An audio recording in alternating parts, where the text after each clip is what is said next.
नमस्कार, प्रभात साक्षी news network और आप सभी का स्वागत है।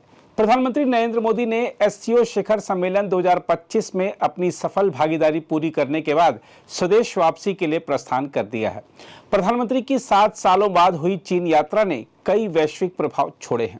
साथ ही इस दौरान भारत और चीन के रिश्तों में जहां नई गर्मजोशी आई, वहीं चीन के सामने ही प्रधानमंत्री मोदी ने बीजिंग के दोस्त पाकिस्तान को जमकर लताड़ा।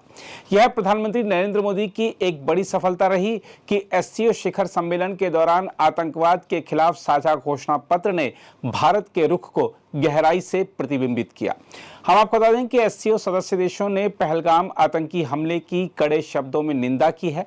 घोषणा पत्र में कहा गया है कि इस तरह की घटनाओं के आयोजकों, प्रायोजकों और सहयोगियों को सजा दिलाना अनिवार्य है। सभी सदस्य राष्ट्रों ने यह भी दोहराया कि आतंकवाद, अलगाववाद और उग्रवाद का इस्तेमाल किसी भी स्वार्थपूर्ण राजनीतिक या भाड़े के उद्देश्यों के लिए अस्वीकार्य है। घोषणा में स्पष्ट किया गया है कि आतंकवाद के खिलाफ दोहरे मापदंड किसी भी कीमत पर स्वीकार्य नहीं है। इसमें यह भी जोर दिया गया कि सीमा पार से आतंकवादियों की आवाजाही को रोकने के लिए अंतर्राष्ट्रीय समुदाय को गंभीरता से कदम उठाने होंगे। इससे पहले एससीओ मंच पर अपने संबोधन में प्रधानमंत्री नरेंद्र मोदी ने कहा कि भारत पिछले 4 दशकों से आतंकवाद की मार झेल रहा है। पहलगाम हमले का उल्लेख करते हुए उन्होंने कहा कि यह आतंकवाद के सबसे विभत्स स्वरूपों में से एक था। उन्होंने उन मित्र देशों का आभार जताया जिन्होंने इस दुख की घड़ी में भारत का साथ दिया। देखा जाए तो आतंकवाद पर एससीओ का यह संयुक्त रुख भारत की वर्षों पुरानी मांग को मजबूती देता है कि आतंकवाद को अच्छा बुरा या रणनीतिक सहयोगी की श्रेणियों में नहीं बांटा जा सकता। इसके अलावा सीमा पार आतंकवाद और डबल स्टैंडर्ड का जिक्र पाकिस्तान को सीधा संदेश है, भले ही उसका नाम नहीं लिया गया। साथ ही चीन, जो कई बार पाकिस्तान की आतंकवाद पर अंतर्राष्ट्रीय मंचों पर ढाल बना है, अब एससीओ के सामूहिक स्वर में शामिल हुआ। यह भारत चीन समीकरणों के लिहाज से महत्वपूर्ण है। हम आपको बता दें कि एससीओ सदस्य देश लगभग आधी दुनिया की आबादी का प्रतिनिधित्व करते हैं।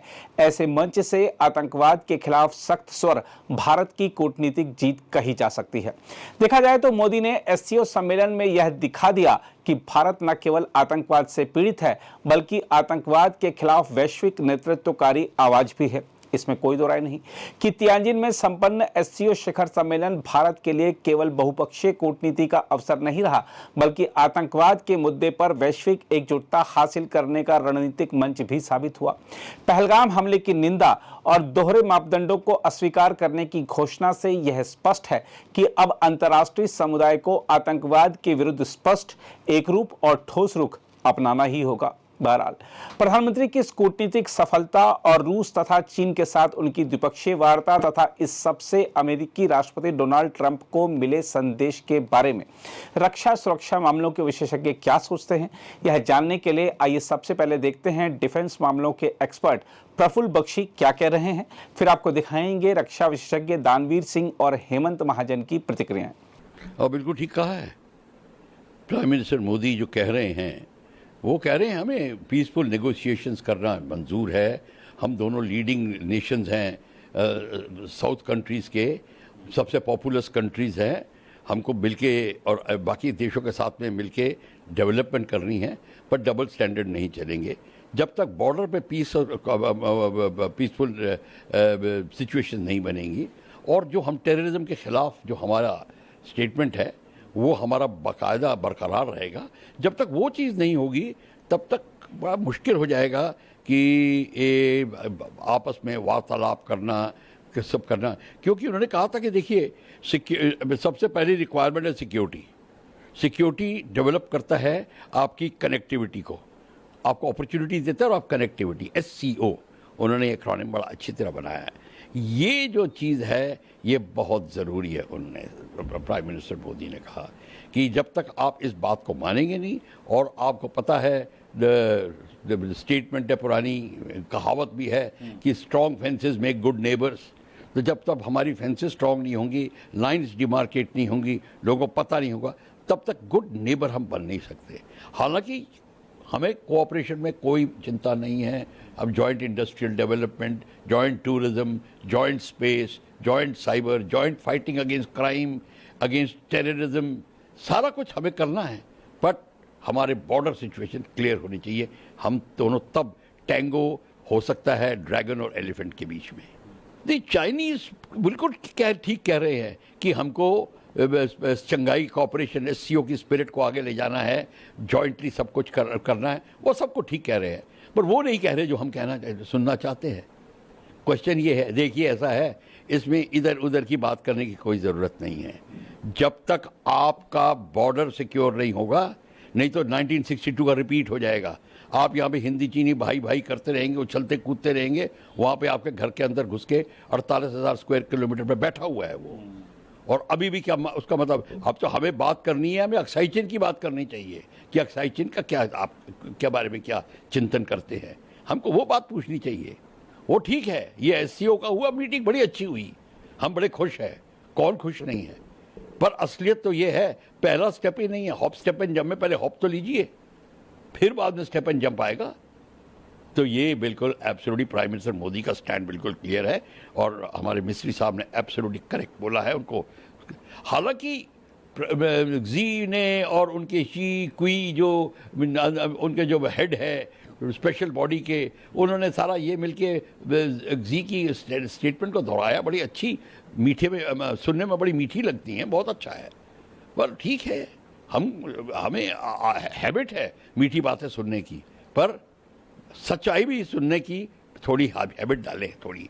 और सच्चाई ये है, जब तक बॉर्डर के ऊपर शांति नहीं बनेगी, जब तक आप हमारा लैंड क्लेम करने के बंद नहीं करेंगे, जब तक अरुणाचल जो लद्दाख से लेकर अरुणाचल में प्रॉब्लम सॉल्व नहीं होगी, मैं आपको लिख के देता हूँ, कुछ नहीं होगा। ये एससीओ कुछ नहीं मैंने करेगी, मैंने तब करेगी जब मोदी साहब ने जो स्टेटमेंट दी है, और वो उसके लिए करना पड़ेगा। तभी तो है, उन्होंने कहा है कि रिफॉर्म, परफॉर्म एंड ट्रांसफॉर्म। अगर आपको रिफॉर्म करना है, परफॉर्म करना है, तो रिफॉर्म करना पड़ेगा, और तब ट्रांसफॉर्मेशन आएगी। और ट्रांसफॉर्मेशन आने के लिए पहला स्टेप वही है। तो देखिए, सारा कुछ पहला स्टेप आता है अक्साई चीन और गलवान को लेके, फिर आगे की बातें होती हैं। हम साउथ चाइना सी में पीस ला सकते हैं, हम उनको ताइवान की प्रॉब्लम में उनके साथ में सहानुभूति कर सकते हैं, उसमें सजेशन दे सकते हैं। फिलीपीन के जो आइलैंड ले रहे हैं उनके उसमें हम बीच बचाव कर सकते हैं, ये सारा कुछ कर सकते हैं, पर प्रॉब्लम वहाँ पे है, तो वो उसको इधर उधर। और देखिए, अभी चंद दिन पहले हम एक कॉन्फ्रेंस में थे जिसमें चाइनीज़ एम्बेसडर दिल्ली में बैठे हैं, उनकी बात थी, हमने वो यही पॉइंट रेस किया। चाइना अब अपना China Pakistan economic corridor Afghanistan के साथ बनाना चाहता है। हमने सीधी बात पूछी, तो क्या भारत अब अपना रवैया चाइना पे चेंज करेगा, चाइना पाकिस्तान इकोनॉमिक कॉरिडोर को ज्वाइन करेगा, BRI प्रोजेक्ट्स में भाग लेगा? सीधी बात है, जो बात सीधी होती है उसको सीधा ही करना चाहिए। तो ये बात सुनी थी लोगों ने, हमारा मुंह देखा और चुप रह गए। देखिए, दोनों मीटिंग्स बहुत महत्वपूर्ण थी, और ये इसलिए और भी ज़्यादा महत्वपूर्ण हो जाती हैं क्योंकि इस मीटिंग में जहाँ पर दुनिया के दिग्गज मिल रहे हैं, वहाँ पर अमेरिका नहीं है, लेकिन ना होते हुए भी अमेरिका है, और इनकी मीटिंग उसी अमेरिका को सिग्नल देने के लिए ये एक बहुत ज़बरदस्त दृश्य जो है वो प्रस्तुत हुए। साथ साथ मैं उसको इस तरीके से भी देखता हूँ कि भारत के प्रधानमंत्री ने भारत की बात को इतने ज़ोर से रखा है, इतने मजबूत तरीके से रखा है, चाहे वो टेररिज्म हो, चाहे वो सोवरेनिटी हो। उन्होंने, उनका ये कहना कि सोवरेनिटी के ऊपर पैर रख के आप विकास की ओर, डेवलपमेंट की ओर नहीं बढ़ सकते, और टेररिज्म के ऊपर डबल स्टैंडर्ड नहीं हो सकते। और मेरे ख्याल से ऐसा कहना और टेररिज्म का जिक्र, पहलगाम का जिक्र एससीओ के मीटिंग में होना, ये एक बहुत बड़ी डिप्लोमेटिक विन है।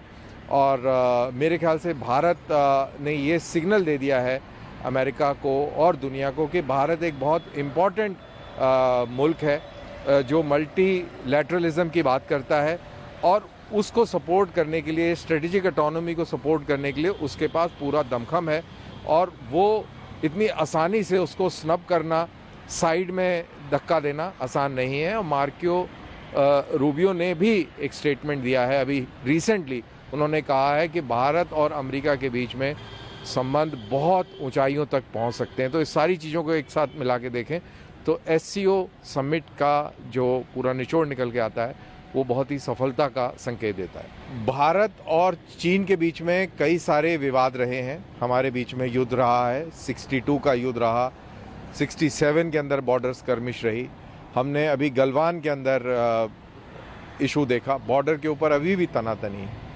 लेकिन हमारी जो स्ट्रेटेजिक कॉन्फ्लुएंस है वो अमेरिका के साथ है, उसके साथ में हमारा मेल होता है। अमेरिका के साथ में कोई हमारा टेरिटोरियल डिस्प्यूट नहीं है। जो स्ट्रेटेजिक विजन है भारत का और अमेरिका का वो मेल खाता है। तो ये सारी चीज़ें देखते हुए चीन के साथ में रिलेशन इम्पॉर्टेंट है, लेकिन उसको पूरी तरह से उस पर विश्वास कर लेना और पूरी तरह से अपना पाला बदल के इधर खड़े हो जाना ये बिल्कुल गलत होगा और इम्प्रैक्टिकल भी होगा। लगे हाथ में मैं ये भी कह दूं कि डोनाल्ड ट्रंप को जो ये नशा चढ़ा हुआ है ये भी जल्दी उतरेगा, क्योंकि भारत और अमेरिका नेचुरल पार्टनर्स हैं आज की दुनिया के अंदर, और वो भारत को इग्नोर नहीं कर सकते, वो भारत के बगैर नहीं रह सकते, और भारत का भी अमेरिका को इग्नोर करके रहना इतना प्रैक्टिकल नहीं होगा। तो ये पूरे परिदृश्य को समझते हुए चाइना के ऊपर पूरी तरह से कभी भी विश्वास नहीं किया जा सकता। ये जो एससीओ की मीटिंग हुई है उसको अटेंड करने के लिए हमारे प्राइम मिनिस्टर जी वहाँ पे गए थे, और ये पता होना चाहिए सबको कि 7 साल के बाद पहली बार वो चीन में गए थे। 2020 से जब से गलवान का क्राइसिस हुआ था, इसके बाद ये पहली विजिट है, तो इसलिए इसे इम्पोर्टेंट माना जाता है। और इसका बैकग्राउंड ये भी है कि डोनाल्ड ट्रंप जिन्होंने जो टैरिफ वॉर पूरी दुनिया के खिलाफ शुरू किया है, इसमें उन्होंने सबसे ज़्यादा टैरिफ जो है वो हमारे देश पे लगाया है। इसमें ऑलमोस्ट 50% टैरिफ वो हमारे पे लगा रहे हैं। तो इस बैकग्राउंड के ऊपर ये मीटिंग हुई थी। अगर आप इस मीटिंग का ये देखते हैं, जो मीटिंग में जो चीज़ें बातें की गई, तो इसमें चाइनीज़ मीडिया ने उनको बहुत इम्पोर्टेंट मीटिंग बताया। तो चीनी शी जिनपिंग है, उन्होंने भी बहुत बढ़िया बातचीत की हुई है। लेकिन मैंने पहले भी बोला है, एक बार मैं फिर रिपीट करूँगा कि चाइना जो बोलता है वो कार्रवाई करता नहीं है। इसलिए जो चीज़ें बोली गई है, जब तक उसके ऊपर इम्प्लीमेंटेशन नहीं होता तब तक मैं इस विजिट को सक्सेसफुल पूरी तरह से नहीं मानूंगा। बात ऐसे है कि एक तो जब तक सवाल है पहलगाम के दहशतवादी हमले का, उन्होंने उस हमले की कड़ी निंदा तो की है, लेकिन उन्होंने पाकिस्तान का नाम नहीं लिया है, सिर्फ निंदा की हुई है। दूसरा, उन्होंने बोला है कि जो बाउंड्री डिस्प्यूट है वो बीच में नहीं आना चाहिए। हम भी वही बोल रहे हैं कि जब तक बाउंड्री डिस्प्यूट सॉल्व नहीं होता तब तक ये चीज़ें आगे बढ़ नहीं सकती है। तीसरा, उन्होंने बोला है कि इकोनॉमिक कोऑपरेशन जो है भारत और चाइना के बीच में वो होना चाहिए। हम भी वही बोल रहे हैं, लेकिन पता ये होना चाहिए कि पिछले साल चाइना ने हमें 120 बिलियन डॉलर का सामान बेचा है, जबकि वो हमारे से सिर्फ 20 बिलियन डॉलर्स का सामान लेते हैं। यानी कि जो डिफरेंस है बिटवीन इंपोर्ट्स एंड एक्सपोर्ट्स वो ऑलमोस्ट 100 बिलियन डॉलर्स है, और हमारे सरकार के मेहनत के बावजूद ये जो डेफिसिट है ये कम नहीं हो रहा है। यानी कि चाइना केवल जो हमारी मार्केट है इसका इस्तेमाल करना चाहता है, वो हमारे से कोई भी चीज़ खरीदना नहीं चाहता। तो इसलिए अगर ये मीटिंग में जो चीज़ें बोली गई है कि ट्रेड डेफिसिट कम होगा, इकोनॉमिक कोऑपरेशन बढ़ेगा, मैं तब उसे सच मानूंगा जब हमारा जो एक्सपोर्ट चाइना को 20 से बढ़ के 50, 60, 70 हो जाता है, जिससे जो ट्रेड डेफिसिट ये कम हो जाएगा। दूसरा, बॉर्डर के ऊपर शांतता होनी चाहिए। तीसरा, जो एंटी इंडिया कार्रवाई चाइना करता रहता है, या वो पाकिस्तान में हो या नेपाल में हो या बांग्लादेश में हो, वो पूरी बंद होनी चाहिए। यानी कि चाइना जो भी चीज़ बोलता है, लैंग्वेज अच्छी होती है लेकिन उसका इम्प्लीमेंटेशन नहीं होता। तो इसलिए जो कार्रवाइयाँ वो ज़मीन के ऊपर करेंगे उसके ऊपर हमारी नज़र होनी चाहिए। और अगर ट्रेड बढ़ाते हैं, अगर डेफिसिट कम होता है, अगर बाउंड्री शांत रहती है, तो इस विजिट को हम एक इम्पॉर्टेंट माइलस्टोन समझ सकते हैं। कि अभी सिचुएशन जो है वो बहुत टर्बुलेंट है। डोनाल्ड ट्रंप के टैरिफ वॉर से हमारे 65 बिलियन डॉलर्स की जो एक्सपोर्ट्स है उसमें से नियरली 70% अफेक्ट होने वाली है। ऐसे इस प्रकार की फिगर्स सामने आती है। तो ये हमारे लिए एक बड़ा इकोनॉमी के लिए एक बड़ा धक्का होगा। तो इस धक्के को कम करने के लिए ये चाइना की विज़िट हो गई थी। इतना ही नहीं था, आपको पता होगा इसके 2 दिन पहले हमारे प्राइम मिनिस्टर जी जापान में थे। जापान में क्या हुआ, जापान के साथ अगर मुझे फिगर्स याद है तो ऑलमोस्ट $67 बिलियन की इन्वेस्टमेंट जापान हमारे साथ करने वाला है। इतना ही नहीं तो इसी समय यूरोपियन यूनियन के साथ हमारा फ्री ट्रेड एग्रीमेंट इस साल के अंत में होने की उम्मीद है। साउथ ईस्ट एशिया का जो देश है जिसे आसियान देश बोला जाता है, उसके साथ भी हमारी फ्री ट्रेड एग्रीमेंट काफ़ी बड़ी हुई है, आगे बढ़ी हुई है। EFTA यानी कि ये जो 4 यूरोपियन नेशन है जिनका एक EFTA नाम का संगठन है, उसके साथ हमारी फ्री ट्रेड एग्रीमेंट हुई है। यानी कि जो टैरिफ का शॉक हमें लगने वाला है, इस टैरिफ के शॉक को कम करने के लिए जो बाकी के इकोनॉमिक ब्लॉक्स है उनके साथ हम सहयोग कर रहे हैं। अभी फेस्टिवल सीज़न आने वाला है, गणेश चतुर्थी अभी शुरू है, उसके बाद दशहरा होगा, उसके बाद दिवाली होगी। तो इस समय ट्रेडिशनली जो हमारी सोसाइटी है काफ़ी चीज़ें खरीदती है। तो ANI के माध्यम से मेरा सभी को एक आह्वान है कि हमने जो चीज़ें हमारी देश में बनी हुई है उसे ही खरीदना चाहिए। बी इंडियन, बाय इंडियन या स्वदेशी चीज़ें खरीदो। चाइना की जो चीज़ें हैं उसको मत खरीदो। चाइना के लाइट्स हो, चाइना की इलेक्ट्रिकल माला हो, चाइना के टॉयज़ हो, चाइना के मोबाइल हो, चाइना के लैपटॉप हो, कोई भी चीज़ जिसका संबंध चाइना के साथ है वो खरीदना नहीं चाहिए। और हर एक को ये पता होना चाहिए कि मेड इन चाइना जो चीज़ें होती है वो किस प्रकार से उसे पहचानना चाहिए। और दूसरा ही नहीं, काफ़ी बार चाइना बदमाशी भी करता है कि चीज़ चाइनीज़ होती है लेकिन वो हमारे पास कहाँ से आती है, या तो बांग्लादेश से या नेपाल से। तो अगर ऐसी चीज़ बांग्लादेश या नेपाल से भी आपके पास आती है तो उसे मत खरीदो। काफ़ी बार चाइना साउथ ईस्ट एशिया के देश है, खास तो वियतनाम वगैरह, उनके थ्रू चीज़ें हमारे पास बेचता है। अगर वो मेड इन चाइना है तो इसे बिल्कुल खरीदी नहीं करना चाहिए। लैपटॉप हो या मोबाइल हो या कोई भी इलेक्ट्रॉनिक गुड हो या कोई जो फेस्टिवल में चीज़ें हम खरीदते हैं वो हो। हमने बी इंडियन, बाय इंडियन, स्वदेशी के ऊपर जोर, ये हमारा इस फेस्टिवल सीजन के दौरान सबसे बड़ा नारा होना चाहिए। इस ACO मीटिंग में हमारे पंतप्रधान रशिया के जो प्राइम मिनिस्टर है पुतिन, इनको भी मिल रहे हैं। और अगर उनकी दोनों के बीच में बातचीत से रशिया यूक्रेन वॉर अगर बंद होता है या उसकी इंटेंसिटी कम होती है या सीज फायर हो जाता है तो हमारे लिए काफ़ी फ़ायदा होगा, क्योंकि यूरोप और अमेरिका हमारे पे प्रेशर डाल रहे हैं कि हमने जो रशियन क्रूड है वो खरीदना नहीं चाहिए। अगर वॉर ही बंद हो गया तो ये हमारे ऊपर का प्रेशर बढ़ जाएगा। और दूसरा, रशिया की इकोनॉमी काफ़ी बड़ी है, तो जो चीज़ें हम USA को नहीं बेच सकते, अगर उसमें से कुछ रशिया खरीद ले तो उससे भी हमारी इकोनॉमी को फ़ायदा होगा। और सबसे लास्ट में मेरा मुद्दा ये होगा कि अभी हम SCO मीटिंग के ऊपर फोकस कर रहे हैं क्योंकि वो आज का विषय है, लेकिन इसके बावजूद हमने USA के साथ भी टैरिफ वॉर के अंदर अगर निगोशिएशंस आगे बढ़ सकते हैं तो वो बढ़ाना चाहिए। और जिस प्रकार से USA ने बाकी सभी देशों के टैरिफ कम किए हुए हैं उस दिशा में हमारा प्रयत्न होना चाहिए, क्योंकि काफ़ी सारे आइटम है जो ना रशिया खरीदेगा, ना चाइना खरीदेगा, ना हमारे देश के अंदर खरीदे जा सकते हैं। तो उसके लिए USA एक अपने आप में एक अकेला ही मार्केट है। तो साथ साथ हमने USA के साथ भी टैरिफ के नेगोशिएशंस जारी रखना चाहिए। अगर आप भी लेना चाहते हैं देश दुनिया की तमाम जानकारी तो आज ही सब्सक्राइब करें हमारे चैनल को।